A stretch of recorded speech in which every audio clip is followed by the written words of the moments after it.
কৃষি সম্প্রসারণ অধিদপ্তরের আওতায় উপজেলা পর্যায়ে কর্মরত আউটসোর্সিং ভিত্তিক গাড়ি চালকদের বকেয়া বেতন ও চাকরি নিশ্চয়তার দাবিতে মানববন্ধন করেছে চালকরা। সোমবার রাজধানী ফার্মগেট কৃষি সম্প্রসারণ অধিদপ্তরের সামনে অবস্থান নিয়ে এই কর্মসূচি পালন করেন তারা। তাদের দাবি, দীর্ঘ 8 থেকে 9 মাস বিনা বেতনে কাজ করার পরেও বিনা নোটিশে কাজ থেকে বাদ দেওয়া হয়েছে।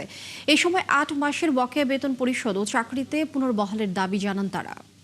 আমাদের 9 মাস, বিগত 9 মাস আমাদের বেতন ভাতা নেই, আমরা চাকরিচ্যুত আছি। আমাদের দাবি আমাদের সবাইকে যেন যার যার প্রতিষ্ঠানে সবার চাকরিতে যোগদান করার সুযোগ দেয়। দীর্ঘদিন আমাদের বকেয়া বেতন, কারো 8 মাস, কারো 10 মাস, কারো আরো অনেক বেশি।